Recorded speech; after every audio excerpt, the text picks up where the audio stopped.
lot of interesting viewpoints surrounding principles of success. So I can't think of one person in my life who actually is a very amazing, talented artist, but also very much a businessman. And we've had some very deep conversations, short but very powerful, because he's super succinct and super accurate. So, Jake, tell me a little bit about who you are, what your claim to fame is, because you've got a huge resume, and I don't want to mess it up. Well, here's my elevator pitch. I'm an award-winning filmmaker, published photographer, and I've done over 1 billion impressions online with my marketing company. So we focus on creating social content, but we've done everything from e-commerce photos to website content. You kind of name it. That is what we do. That's Yes, my 100%. and as I say, that's my story. I'm sticking to it, I guess. Yeah, awesome. And just from a very high level, what actually inspired you to get into that lane? Because I know when we first had talked, you were still at one point in time, and this is what a lot of artists struggle with. They really want to understand like the business side of things, and they kind of get caught up in their craft. And there was a moment that you pivoted, and I really wanted to go into that because that was one of the key factors that caused you to just take off like a rocket. Well, definitely wouldn't say it took off like a rocket. It definitely was still a steady grind until there's certain things that help launch it up faster. But it's definitely it's work. So I grew up being an artist. I grew up actually acting. Grew up acting on stage. Did over 40 plays. Acted from the age of 5 to about 17. Uh, and was sick of the audition game. And I had a whole music career. But that's a whole nother story. But I grew up doing art. Everything in art. And I then went behind the camera because I didn't want to. The biggest thing was like I never wanted to have to wait for somebody. I never wanted to be like, oh, I'm beholden upon somebody to cast me. So I was just like, oh, I'll write and direct my own stuff. So I went to film school. Um, the same thing in music. I was wanting to be a performer and I didn't want to wait for anybody. So I learned to mix, I learned to record, I learned to engineer, and I ran a recording studio for 3 years. Um, and I produced 7 albums. Like, so I was always wanting to like figure out how I could never be beholden to anybody. That was always been a driving passion of mine is how can I be cause over my future? And I leave film school, I got the piece of paper, I did my 4 years, I go to grad school, I do a semester there, and I'm like, I'm not gonna spend another 2.5 years what I just spent 4 years doing. And at the exact same time, one of my brothers is 5 years younger than me, and the oldest of 4 kids. And he is making $90,000 part time. Again, this is 20 years old. He's in college, part time, on the weekends, making $90,000, being a freaking filmmaker. And I'm like, I'm broke. I am living off of savings, and I'm like, what is wrong with this picture? He was getting his business degree. I was getting a film degree, or I had gotten a film degree. And I went, oh, in film school, they teach you the technical of how to make a movie. My senior thesis is an unbelievable movie for what I made as a 22, 23-year-old. I didn't know what to do with it. Yeah. I submitted to film festivals, but I got into a handful of them, and yeah, it was okay. So that's when I went, oh, I actually need to learn business, and it's been a journey ever since, And that's where I went, okay, let me do freelance, and I was like, oh, okay, let me pick this up, and I was like, and I kept relating back to it because when I was all growing up, before leaving college, I always had money. I was always, and there were certain things that people had told me and evaluated for me that were incorrect, that were things I was naturally doing correctly when I was younger. So I always seemed to make money when I was younger. Never lots of money, but just enough for a kid to have money. Well, I want to jump in there real quick So because $90,000 on the weekend is where I'm still like as a right 20-year-old, but my brother, that's if you meet my brother, my brother Lex is a born and raised entrepreneur. He in high school was hustling. My brother in high school started a video editing company. He was on the football team, played D1 football, but he started editing where he would edit players' highlight reels. So both my brothers, so there's me, the oldest, and I have 2 younger brothers and a younger sister. Both my brothers played football. And so the youngest brother started this hustle, and one of the coaches would edit highlight reels, I think for like $1,000. And he undercharged it $300. And he just took every client and just and just like actually wouldn't tell us in high school how much money he was making. I'm sure he was making, I mean, the kid probably made $30,000, $30,000 to $50,000 in high school. Like, but that's like, that was his skill also. Like his skill was editing.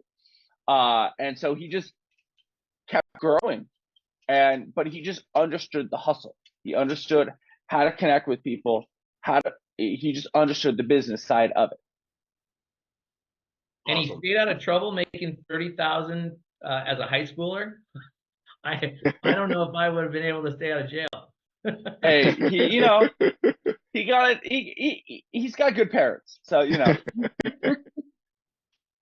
So let's talk about that here for a second. And guys, if you go ahead and chime in, Misha, Nathan, Bob, what questions do you want to ask at this point in time, if any? Because I have tons of them, but also want to make sure that you guys can chime in as well. What are your thoughts so far on the magnitude of what he said? Because from a high level, what I've taken away so far was that he's coming from a successful foundation.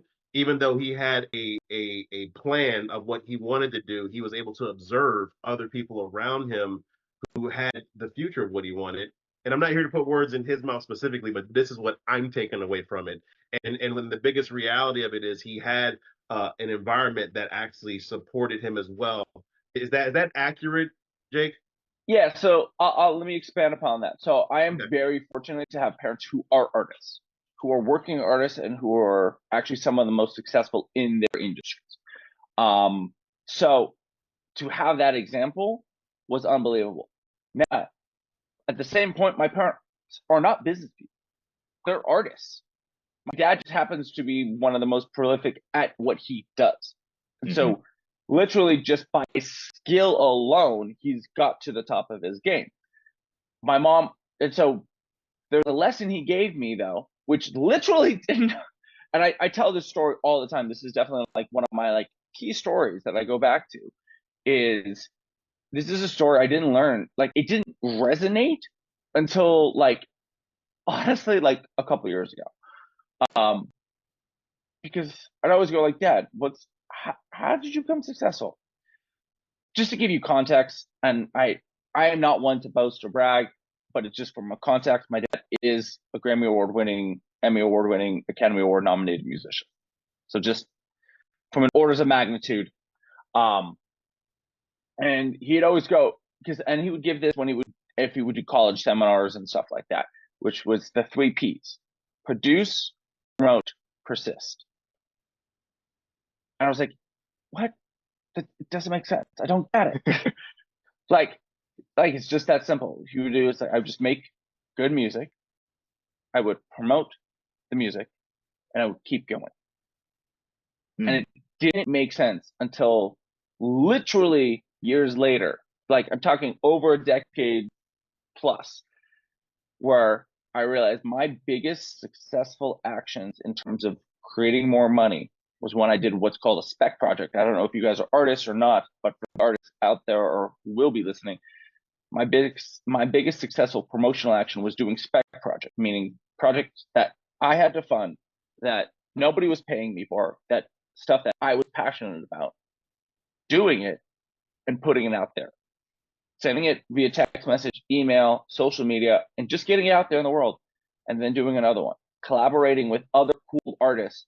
Again, not looking to get paid, but doing free art, produce, make art, promote it, keep going.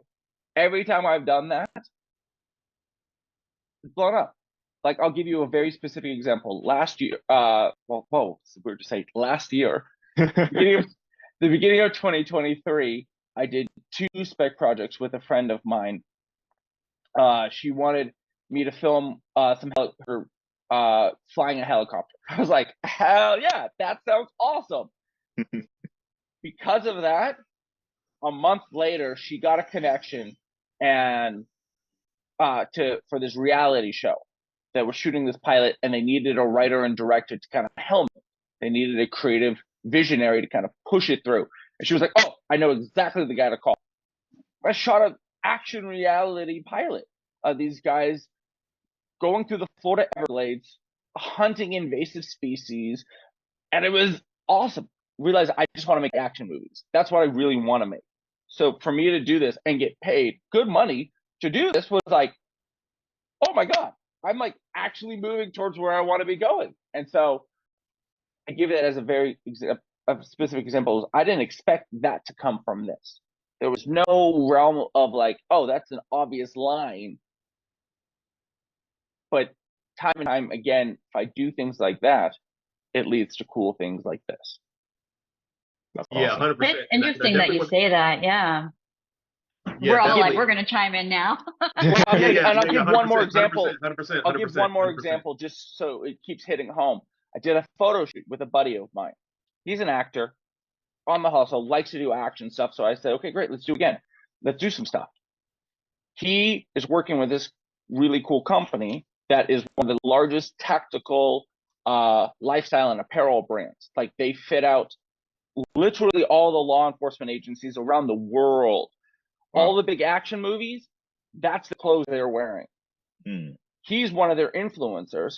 He brings me on, and they're like, hey, we need somebody to shoot social content. Like, and the guy we had was flaky. We just need somebody who's really good. He's like, hire Jake. The guys hire me without even looking at my portfolio. Simply by, because I asked them, I was like, did you even see any of my work? They're like, no, we just took this guy's word because we like him. I was like, okay. But again, I had done a couple shoots with this guy for free because he's a buddy of mine and I like it.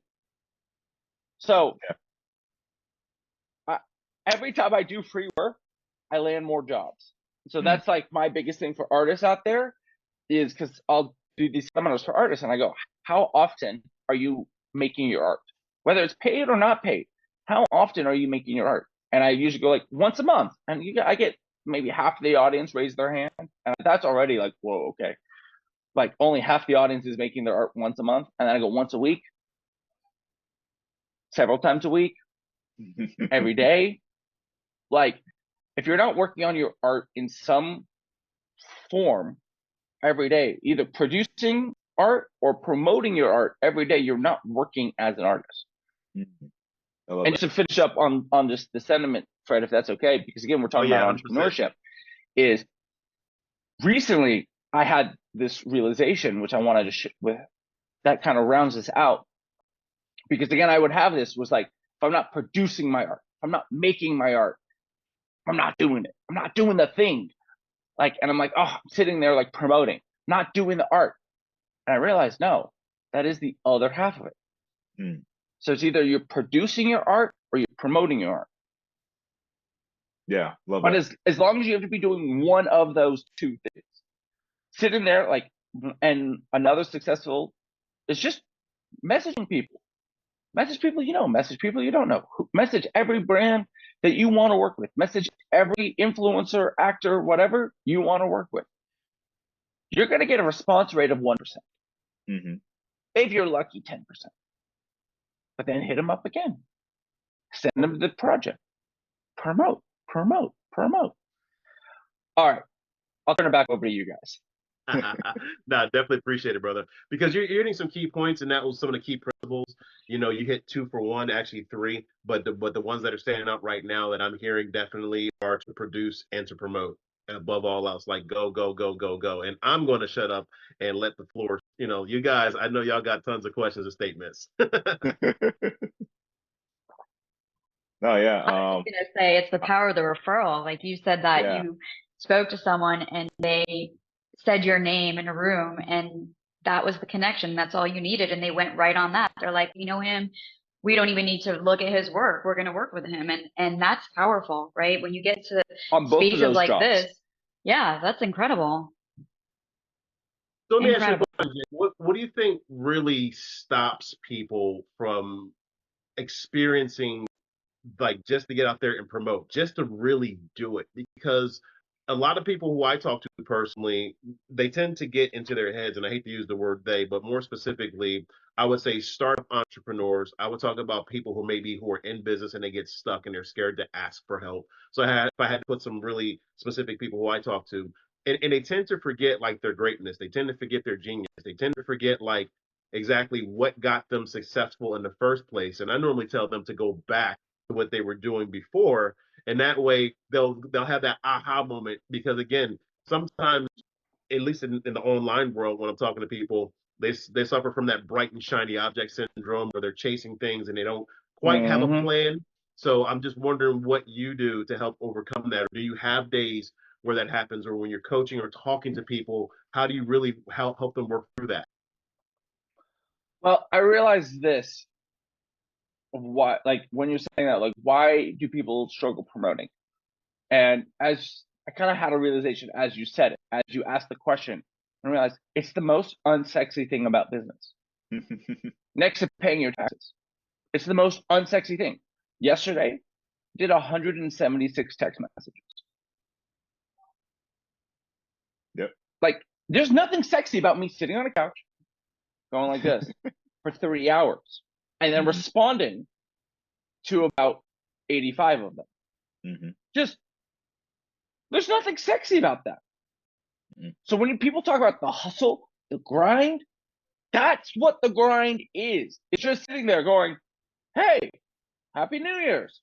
What are you up to this year? Hey, we should do something. Hey. And then getting no response. Sending 200 text messages and getting 20 replies, 10 replies. And these are people you know. This was I'm sorry, I have to laugh because it's so true. I can't believe, like, I have that same experience, and I'm just like, you know me. I'm not trying to tell you anything. I just want to see how you're doing. And And I want to formally apologize to everybody who's texted me. I have a text back. I'm a guilty one. I'll get back to you. We all are guilty Fred. of it. But that's my point. That's the hustle, and that's what is, it's unsexy. The Mhm. unsexy parts, outflow in promotion is not sexy. To do it, and the look of it is not sexy. Like going and making films and going, hey, I'm on the street hustle. Like, there's nothing sexy about sitting there sending emails. There's nothing sexy about creating an ad Yeah. and running the ad and going, okay, what's the copy should be? What should be the creative? You can't vlog that. You can't do a story of like, hey, I'm sending text messages. Or I'm on a sales call. There's nothing sexy about it. So it's like, but that's where it's just, you just got to do it. Yeah. There's nothing but it. And so, and it goes against the universe. The universe is pushing in on us. That's what happens. We are bombarded by social media, by advertising. But look at everything. What do your eyes do? They look in. They observe things in. Your ears take things in. So literally the entire universe is actually spiritually and physically pushing into you. So the hardest thing to do is to push out. So that's now, we're getting deep and philosophical here. Yeah, that's a But deep statement right there. Fred, you went there, and so I had to go there with it. So there's the unsexiness of the business side, but then the spiritual side, and this is where it's a whole nother meaning. It's like, it is literally one of the hardest things to do is to outflow, and is to promote and to put it out there, to put communication out there. Because doing that, you're gonna get even more in. Mm. So if you can't even handle what's coming into you without going out, why are you going to push out even more? You're going to get even more in, and who knows what the heck can come in? Because we've seen what happens if others, you might get an angry comment. You might get someone saying, "Hey, fuck off." Excuse my French. You also might get someone to not respond, or have hundreds of people not respond in it. That's hard to do. You keep putting it out there and have nobody respond. Yeah. Yeah, So I want to touch on I want to touch on your genius real quick about that, because the reality of it is, to your point, like the key distinction here is that I want to talk holistically about business, because that to me is a huge principle for success. Is that I look at business like surfing, where you want to catch that wave, and also like an echo, like you go to yodel, sometimes that it'll come back to you, sometimes it just goes straight out there and you don't know what's going to happen next. Or like I've had several people call me within the last 2 weeks that I've not ever expected to just hit me out of the blue, and they're just like, yo man, like we need to work together. I'm just like, what's happening? Like I had no reality as to what, because I don't think about it, to your point, because I have that armor on me to have that expectation of 1% or less, no matter how good I am as far as my communication skills are. You have to expect that just because of how you're communicating, that message at that point in time may not be the one that they need to hear, but by you having that frequency, that's what's going to cause it to resonate over time, if that makes sense. Yeah. Yeah. so That's I want something to that share I took away too. a cool thing. So I created my first calendar this year. I'm gonna do a little plug, but I pre-sold all of them, or I pre-sold 85% of them. I pre-sold a bunch, and then I bought an extra like 10 of the desktop ones and 10 of the wall ones.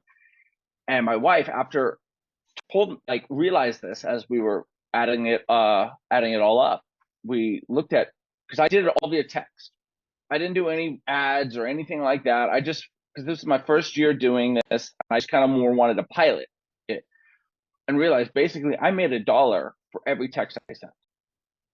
Mm. Because I would track how many texts and Facebook messages I sent. So I was just doing Facebook and text message. And again, so I'd text 30 people and I'd get one sale. But 30 Yeah. people wouldn't respond, or 29 people wouldn't respond, but one person would.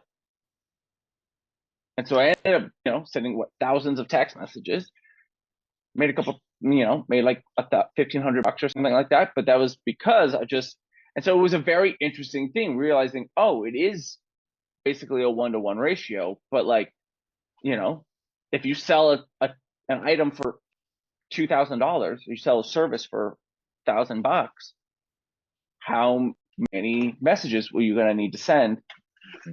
Think you might need to send 1,000 messages before you get one sale. Yeah. Yeah. Well, Jake, I want to jump in here real quick, and Bob, I want you to jump in as well, because the key thing about this, and also Nathan and Misha on this one, because literally, Jake, what you're going through is what I've coined as like the micro game, because you can get those macro results, but if you don't have those micro successes coming out front, and you're not actually physically doing the work, then it's really hard to document what made you successful so that you can move on to the next step and ultimately scale. Because there are certain things that I do that are already at scale. There are certain things that, and this ties into our conversation that we've had a few weeks back, guys. So go back to some of those videos that we talked about as well. So, because Jake is putting a really nice bow around everything holistically that we've been talking about. Nobody really talks about this unsexy stuff, because even when I had my tax license, it was the exact same thing. So you're spot on, bro.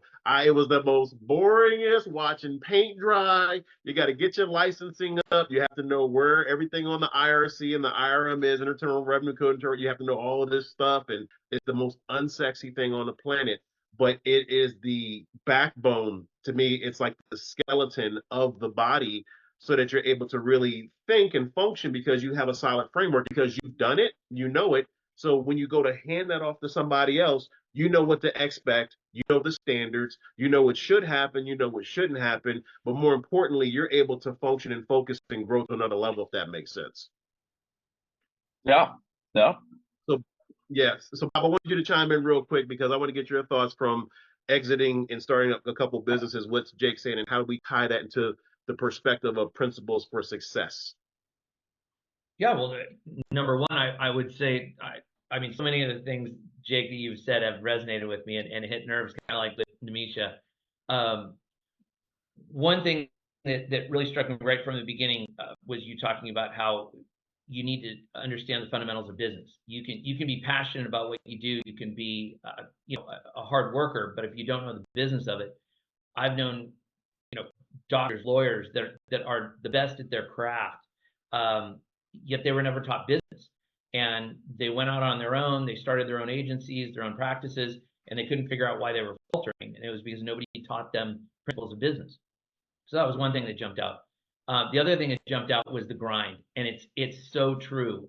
In one of my previous businesses, a document management company, I could send out thousands of emails and texts and be on social media and whatnot, and I wasn't getting the responses that I needed. I had launched the company and I needed to get to revenue, and so I just started going and knocking on doors, just going to high-rise businesses, high-rise buildings, professional buildings, and literally knocking on doors. And you get a lot of no's, and it's a huge grind, and your ego, it takes a beating. That's the ultimate. If door knocking is, I forget who said, I talked to some entrepreneurs, but like anybody who door knocks like wins the ultimate respect, because you're literally face to face with rejection over and over and over. Yeah, but at the same time, you get the best results. And I know it's very, very hard to scale. I completely grasp that. It's much easier to scale when you're texting and sending out ads and things like that. But you get immediate results. And at the end of the day, when you land 2 or 3 clients, you forget about all those no's. And you're on the high because you just landed a couple of really good clients. And so I really appreciated the fact that you talked about the grind, because it's not sexy. And one thing you started to touch on it was not only is it not sexy, but it's that rejection. Nobody likes rejection, and you have to have thick skin. But if you put in the time and you grind it out, it's effective. I mean, it works. It does work. Yeah, and then you find the promotional action that works best for you. Look, not all promotional actions are created the same, because not all businesses are created the same. As I said, like I've tried pretty much every form of promotional action that you can think of. And again, it doesn't make sense, but creating content for me and creating spec work is one of my best forms of promotion, probably because it aligns it most with me being an artist. So every time I get to flex my artistic career, even in the marketing side, I'll do artistic projects and I'll get marketing clients. So you have to find, like recently I started cold DMing on Instagram. I had never done it before at scale. And so I just started doing it at scale. We're talking thousands of DMs. And it's turned out to be really fruitful. But I never did it before until I started doing it. I was like, oh, like I'd done cold emails. Wasn't fruitful. I would get great response back. My response rate was great. Like I was killing it compared to industry averages, which I was like, you guys are struggling with, but I never closed anything. Like, oh, okay, something's off here. But Instagram. So how did you pivot? How did you pivot to get where someone wanted something from you? Just try something else. But you got to make sure you tried enough. So the big thing is that I say in promotion, this is what I have found to be very, very true. It takes at least 6 weeks of doing something. So do not change that promotional action. And so I go for 2 months. I go, great, 2 months, and let me try this. And if it doesn't work after 2 months, now we can start adjusting things. But you have to make sure you also not only, so this is a lesson which really hit home from Alex Hormozi, entrepreneur. I'm assuming you probably guys know of Alex Hormozi from, he's killing it online right now, which was at scale, which just, you're not doing the wrong thing. You're just not doing enough of it, which was his story about flyers. He started his first gym. He had a mentor. He said, put out flyers. He put out 300 flyers, got no calls, no responses or anything like that. He went back to his mentor, said, what the heck? Mentor asked how many you did. He said 300. He says, that's the problem. I do 5,000 as a test run to test the marketing buttons to see if he gets the right response rate. Then he does 5,000 a day. So instead of 300, he did 150,000. Yeah. So, and that's what I've noticed was just wasn't doing enough of it. And that's where, again, the unsexiness of it comes in. Where it's like, great, because I used to send like 3 to 5 text messages a day. Now I try to do 100. Yeah. But Yeah, again, it's not the wrong thing to send text messages or email. And so probably the emails was like, cool, I was sending whatever, 100 or 1,000 or whatever. I needed to do 10,000, like again, it just wasn't wrong. It's just not enough of it. And you realize the quantity of promotion needed, that literally the game, the more that I realized the game, to be successful as an entrepreneur in business, in any business, it is only promotion. It is creating a good product, making sure your product is good. But realize this, McDonald's isn't a great product. It satisfies a need. As long as your product solves the problem of your audience, all you have to do is promote better or promote more than everybody else. Yes, having a superior product is great. Well, it'll make your cost of advertising cheaper. It'll make your word of mouth more. But you don't have to have a great product. And this is coming from an artist, because I see a lot of artists who don't have great products, but make a lot of money. And I go, I don't get it. But then I see artists with great products that don't make any money. It all just comes down to promotion. That's all, or at least for me, that's very much, it's like, if you can just promote more and better than everybody else, you'll win. And if you really think of what the more is, okay, great. You're doing, let's say social media. Let's just take with social media. I'm going to go through like 4 different things really quick. Social media. How many posts are you doing a day? Not a week, a day. Across how many platforms? Are you doing 1 a day on 1 platform? Can you do 1 a day on 8 platforms? You've now 8x. Can you do 5 a day on 1 platform? Can you do 5 a day on 10 platforms? You've now 50x. Emails. Can you buy more lists to send cold emails to? Can you go from 100 emails a day to 100,000 emails a day? Yeah. Cold It's that calling. volume. Volume, It's right? just, but yet realize it is just volume. Mhm. And that's all promotion comes down to, is really, that's the think bigger. That's the 10x, the whatever mentor that tells you to, Mhm. that you follow, that's going to tell you that. That's the scale. The biggest scale you have to think with is just in promotion. It's how can you promote more? And that's not always to new people. That could be promoting, if you have a list of 1,000 customers, promote back to them. They've already bought from you. They'll buy again from you. Figure out something else. Either figure out a reoccurring service or a product to sell them, or figure out a new product or service to sell them.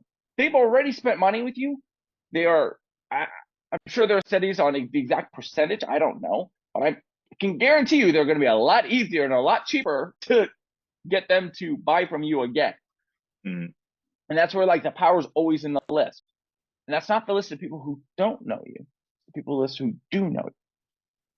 So it's just a volume thing. And that is like, the more as I grow up as an entrepreneur, like, it's just how can I talk to more people faster Yeah. and Love that. more often. Talk to Mhm. the same, like, as as Fred knows, it's like, I'll try to hit my list, my personal contacts up once a month. Like, everybody's in my phone. Just for the standpoint, I just trying to stay on top of their head. Even if they don't respond, I don't care. Because it's just like, oh yeah, Jake. Oh yeah, Jake. Jake exists. Just I'm there. I'm just there. Even if they're like, oh dude, this guy's texting me again.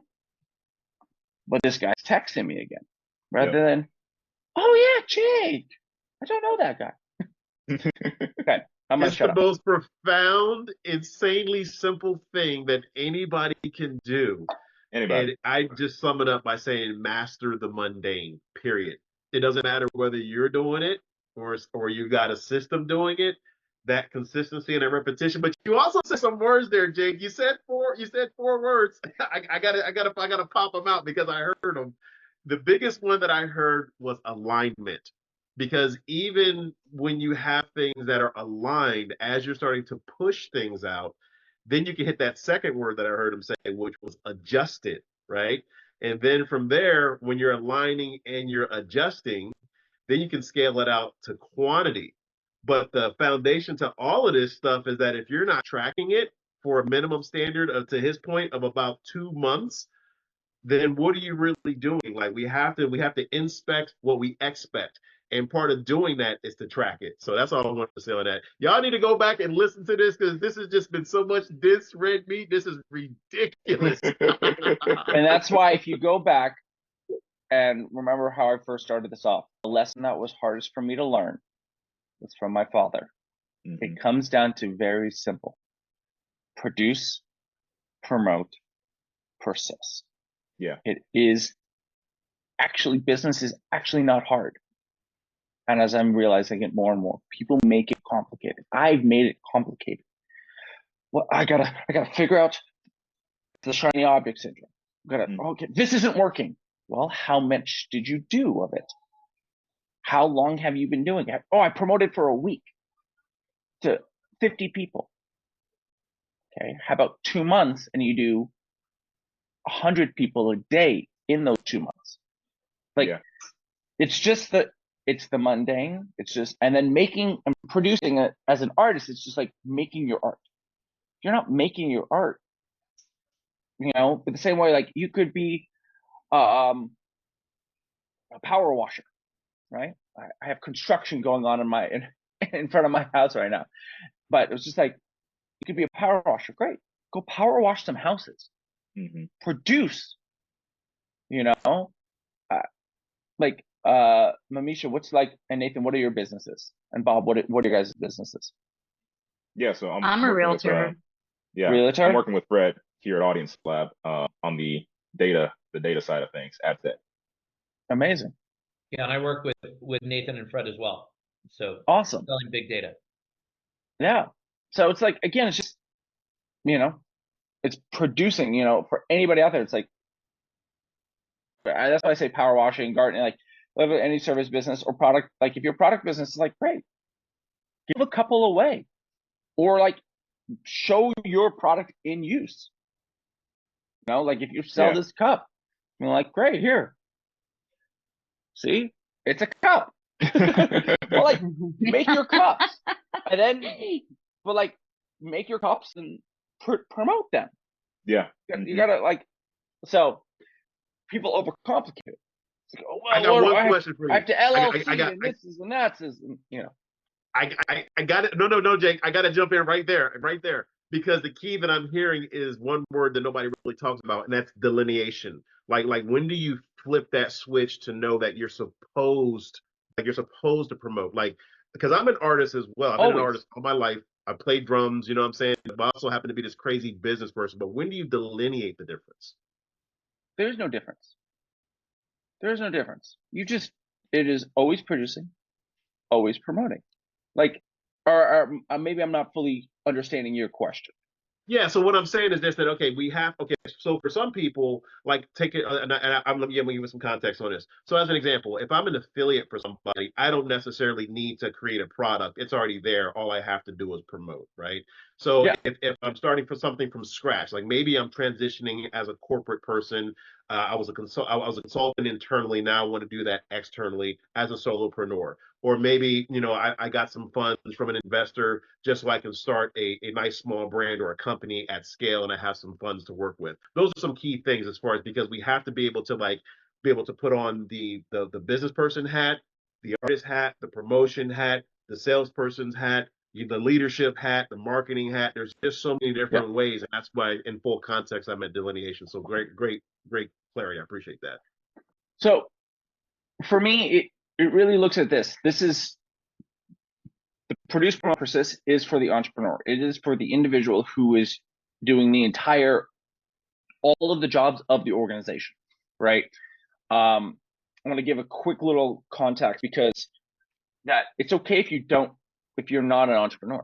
Like I'm assuming most of this audience is entrepreneurs, but I want to give a context for people who are thinking about the entrepreneur journey. And I had a buddy of mine who's a very successful entrepreneur, built several companies, acquired lots of companies, gave me this analogy, not analogy, but I'm blanking on the word, but the story. which was think of a tradesman, any tradesman. He uses like a car mechanic as an example, and he uses the story a lot when in his seminars. And he talks about you could be the best car mechanic, right? You're working, you know how to fix every car, you could do it faster than everybody. You're like, but you're working under a guy. And you're like, screw this boss, man. I want to make his money. So he goes, okay, I'm going to start my own shop. You might be the best car man, but then you realize, yeah, you have to understand how to run a business, how to promote to get new business, how to work bookkeeping and taxes and sales. You need to close the jobs. That there are other jobs in the organization. So you might be the best in your craft, but there's a different thing about taking responsibility for the entire organization. And it's totally fine to be great at your craft. And your craft could be sales. Your craft could be marketing. Your craft could be whatever. It could be bookkeeping. It could be the actual craft itself. And there's nothing wrong with being great. And if you need people who are great at the skill set you have. Mm-hmm. Yeah. But the entrepreneur has to establish all of those positions in their company, in their organization. Yeah. And then be able to delegate it. And so that's where we're, in terms of delineating those aspects, to me, it's everything always all at once. So joke with my family, which is everything, all the things everywhere, all at once. Like you just do it all. You take responsibility for everything, because everybody in my family individually is an entrepreneur. My brother is a singer. I have a brother who's a singer-songwriter. I have a brother, that brother who was the filmmaker, is in real estate. He creates tiny homes now and sells tiny homes on wheels, essentially, as short-term rentals. And you know, we all have our own businesses. And so we're always promoting, we're always creating products, like until great, you have enough volume where it's like you start going, cool, I can take this and hire somebody to do that. They're gonna worry about that. Then I can take this and build up this automation to handle that. Great, I can automate this, I can delegate that. And you just keep going slowly until you've kind of built that team and systems in place to scale. Yeah. And that's exactly, shameless plug here. That's exactly what we do at Audience Roadmap. It's called the Executive Entrepreneur Process, just for that reason. Because again, you have to be able to do everything at the exact same time. You have to be able to delineate, and you also have to be able to start organizing things as an executive, because you want to ultimately work not in your business, but on your business. But you have to turn all the ridges first in order to really see all the opportunities as well as the holes. And then you plug it up and you wrap it up into this container called an organization, and there you have it. Yeah. That's it. Yeah, and that's where it's like really looking at like, okay, great, what is the working on? And I love that phrase too, is the working in your business versus on your business. And looking at, and realize the working on your business, that's the actual that's the business owner. That is, you know, if you look at an org chart or an org board, there's an entire division that's their job.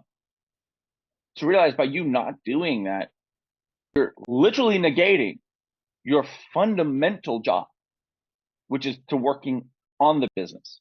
Yeah. Is the business owner, his job is to build the business to exist without you. As Bob is, you know, as Fred has said, you've exited multiple businesses. That, you know, he's been able to do that because he's not working in the business. And that's where the car mechanic, you know, if you go back to that example, he could be the best car mechanic, but if he wants to sell the business, he has to not be a car mechanic. He needs to be a business owner. Mm-hmm. And so there's nothing wrong with being a car mechanic, but realize then you're just going to be a car. It just depends on the goals. And that's why, like, I always go back to, it's like, what do you, like, when I coach and I, you know, mentor people, so what do you want?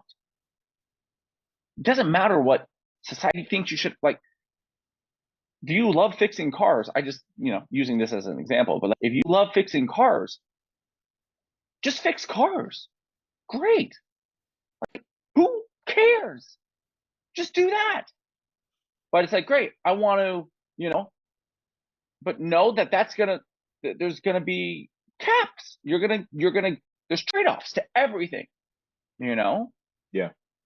And so that's why, like, I love business, but I love being an artist. And so it's like, and I've had trade-offs because of it,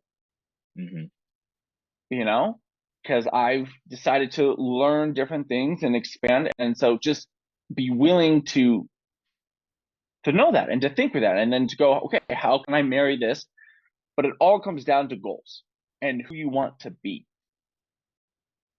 Yeah. 100%. And I appreciate that, brother. And as we wrap this up, I definitely want to say really thank you for coming through. Thank you for your time. Thank you for like really being a good friend. I really appreciate you so much. And So much definitely fun. appreciate yeah, I appreciate your message today. Anybody else have anything they wanted to add or any questions on this as well? Yeah, I'll chime in real fast. This was powerful. I obviously came in a little bit late, but no, I mean this was so great, and I mean for me it was a reminder of some of the things that I already know because sometimes you do need that, but to kind of reset that bar and to evaluate that okay, my bar is set up here when it comes to volume, and one of the things I took away was the law of averages. There's so many people out here that want to create like all these guarantees and all these structures around their offers, and if I were to give somebody any guarantee about how to be successful, it's just to do it more and to do it more often and just to go out there and just to try, and to have the courage to try. And so there was that. And then the only other thing that not the only thing, but the other thing that I had, which I think is pretty important and pretty powerful, Jake, you mentioned this is so unsexy that people don't document it. They don't put it in the blogs, they don't market it. But this is the truth. Like this is what business actually looks like. And it's kind of unfortunate that, we fall into this loop where the public doesn't want this unsexy offer, but it is what actually works. And so we have to give them the stuff that they want. You see what I'm saying? And so it hurts us when it comes to documenting things. And whether that's helping the next guy or just helping the people that come up underneath you in your organization, I think we need to do a better job of that. And I kind of want some feedback on what you thought about that. Yeah, so I have a very large notebook. This Okay. is like a daily planner, and I literally will have like, let's see if I can show you guys, like how many text messages and DMs and emails I sent that day. So I just track my statistics. So I can go, great. But then I can see, as we were talking about with scale, is like I can see, oh, I sent 100 this day, but then and that's why the 6 weeks, 2 months, I kind of realized, because it's like I'd go, love it. Same thing, man. Yep.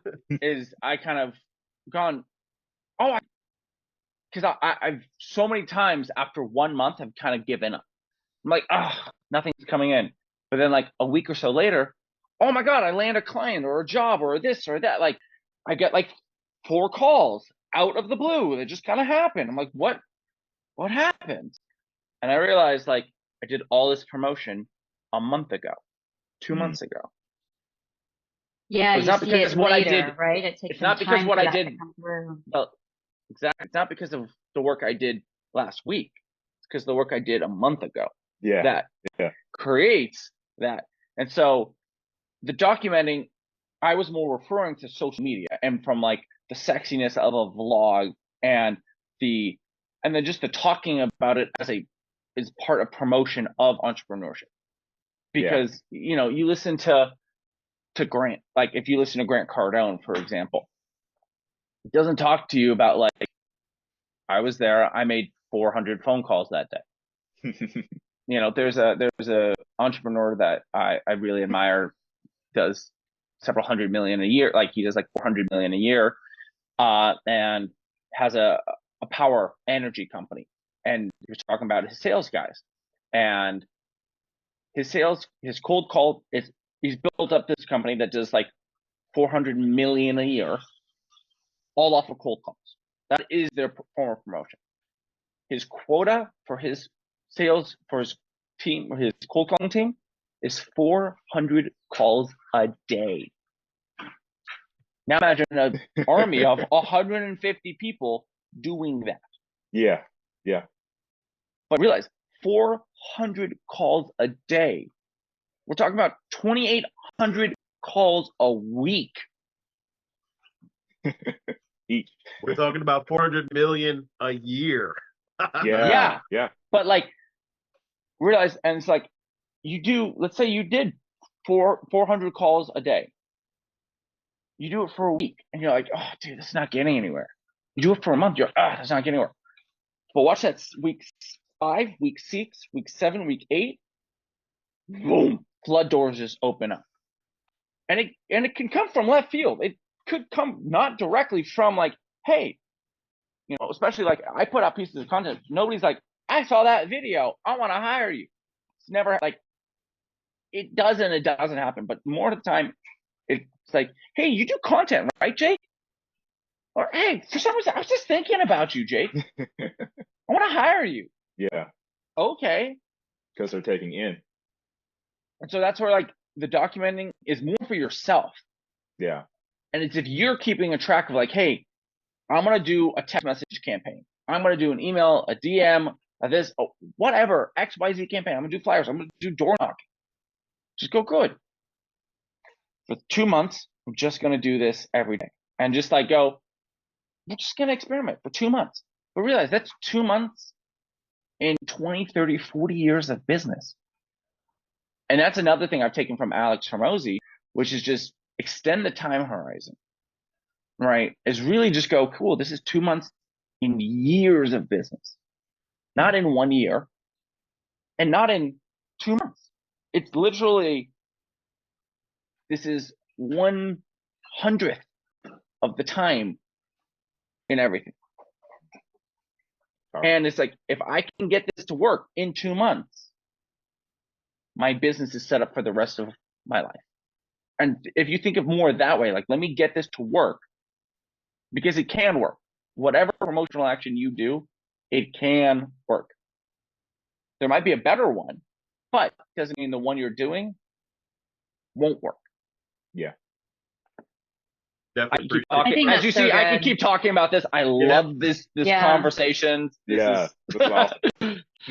Yeah, no worries. I definitely want to check in with Gloria because she just came in. I want to say, hey, I appreciate you coming through. And also because we just had this conversation yesterday. So this conversation is so on point. And I wanted, she came in the perfect time. I want to get your viewpoint on what you just heard, Gloria, because this is totally amazing, isn't it? It's just so juicy. I want some more juice, Jake. Well, the good thing is Fred is a genius and is recording all of this. So it's all Listen. available. It's documented. Well, yeah, what do you do, Gloria? Wow, glad you asked. I'm in the world of transformation, transforming Okay. the lives of business owners, entrepreneurs, executives, professionals by doing the thing people do all the time but never talk about it, which is money, the money conversations, the real ones that, ooh, it's like talking about sex. People don't want to talk about Gloria. money, so yes. People don't want She's to bringing the talk about juice to money. the conversation. Tell me, I didn't hear I said, that. you're Say that bringing again? the juice. You're bringing the juice to the conversation. Yes, because that's where really, so in my work, I help these professionals unpack and explore their relationship with money. That's the foundation. We all know the products. We all know how to make the money. We know, but the thing we forget to explore, to know, is about ourselves and the relationship with it. Those conversations. So I play around that a little bit, Jake. That's Nice. what I do. Awesome. Yeah, we have a very powerful squad here, Jake. I'm super thankful that you really contributed, and you're a good friend. I love you, man. We got to connect a little bit more. And again, Likewise, brother. yeah, it's just one of those things where as we're growing and expanding out, this is the whole reasons why New Room Collective does exist, is because we want to have everybody in their zone of genius and their superpower, just literally like an assembly line, because Jake's the superpower is over here, Nathan's is over here. Everybody has their superpower, but just to be able to really come together and just change the world for real with these powerful conversations that are much needed. To me, that's a very big hole in the marketplace that's wanted and needed. Shout out to Alex Hormozi, shout out to Grant Cardone, shout out to everybody else who we've mentioned, because a lot of these guys are the pioneers. The pioneers have the greatest view, but they also got the arrows in the back, because a lot of things that they talked about were just so forward thinking. And a lot of the stuff now is becoming standard knowledge, which is pretty incredible when you really look at the dynamics. So that's one of the reasons why I'm super thankful that everybody here, I don't take for granted that we could have been any other place on this planet. We decided to be here to talk about this. And my challenge to everybody here is to really promote this and really just, get Jake's calendar. I just ask that you just sign everybody's number. Hey, if you I want wanna one, add- Sending a text message, Jake, every month. hey, get my number from Fred. I'm happy to, once we're not live anymore, happy to happy to share my phone number with you guys. I want to add someone to the pioneer in this industry. Fred Smith. Yes. Yep. I want to 100%. acknowledge him, guys. Yeah. The Thank you. genius marketer that he is. So Fred, thank you. When we talk Thank about you. these other guys, Yeah. we must have make it one fun. right here. Yep. So That's true. thank you, Fred. I want to acknowledge you. Thank you. I received that. I wasn't expecting to cry today either. But I do love everybody so much, because I know that we all have our power. And it's just like I talked about, Elon Musk, all of these names, like we are at that level where we can just bring our zone of genius, like Jake talked about. If that's the thing that you're the great at, just wrap a business around it and scale it out. Like, let's go. You know what I'm saying? And to me, that is the Yeah. true genius. To be Or able to partner have- with somebody who can help you do it. Like, you don't have to be great at everything. Realize the entrepreneur is kind of insane because they think they can be great at all of it. And the biggest lesson I realized is, like, I'm not great at all of it. And so either I got to learn from people who are great at it, or I got to partner with people who are great at it.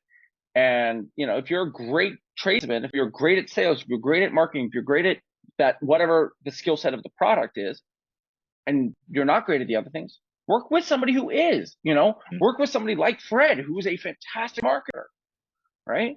Bring him into, great. He's going to be the marketing brains of it. And that person's going to be the skill brains, like, of the product brains of it. Like, don't be afraid of partnerships. Elon Musk didn't create the Tesla. Mm-mm. Elon didn't create PayPal. Mm-mm. Elon didn't create SpaceX. He didn't create Solar City. Elon has partnered with every single person to do what he's done. Yep. He's worked with the best individuals. He's the great visionary over the thing, and that's what he's the best at. Same with Steve Jobs. Same with Bill Gates. Same with all these guys that we admire. They have worked with the best in their industries.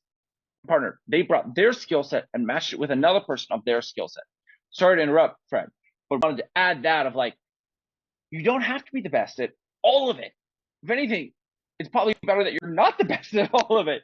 And you find the person who you can go, oh, good, they're the best at this. I'm the best at this. Let's go freaking do this. Yeah. Yeah. Because it takes a team. You can't do it by yourself. You very much can't. Like, that's one of the biggest things Grant Cardone, another thing I've learned from Grant. He's like, dude, if I just worked on partnerships earlier, I would have got to this level 15 years ago, 20 years ago. And he's now doubling down on partnerships because he knows that is the way to be successful. So Fred, like, even just you bringing this community together, that's what you're doing, Fred. And realize, look at the screens to your right, to your left, down below and up above, go full Brady Bunch on it. And realize, like, this right here is a power team. For the people watching this, get into this Zoom call. That's how partnerships are built. As you see here with Bob and Fred and Nathan on the same team directly. You guys all have different skill sets that allow it to grow bigger and faster. Yeah. And stronger, and definitely appreciate you, brother. So much love. And Jake, yes, You guys hang back for a couple of minutes. I want to end it properly, but want to say thank you so much for just coming through. And my challenge to everybody is to really share this with somebody who really needs to hear this message today, because this is one of the most powerful as ones we've ever had in this room. And Jake, I'm super thankful that you brought the heat.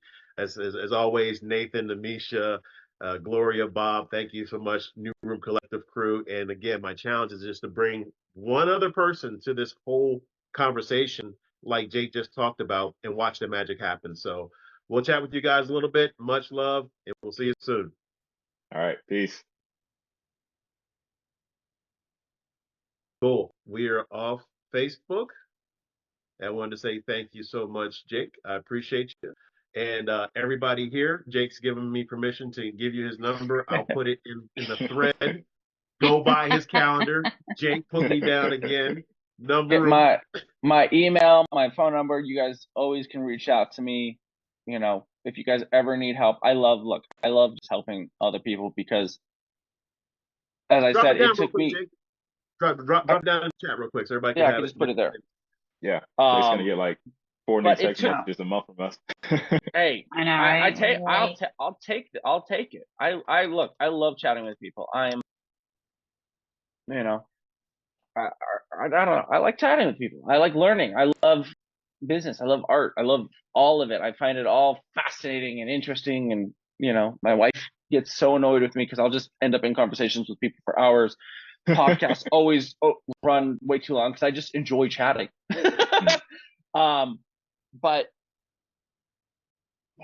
wanted to add one thing, if I can, Fred, to Nathan, to your point of documenting and how actually unbelievably vital documenting your actions is. So my wife worked at this company, and they kept a running log of literally everything they changed. Like everything they did and everything they changed. And I mean literally everything. So one of their big promotional actions was email blasts.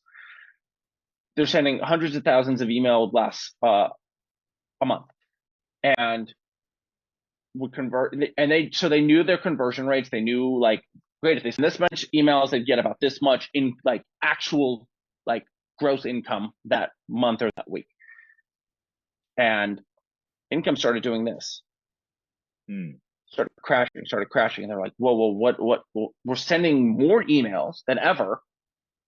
What changed?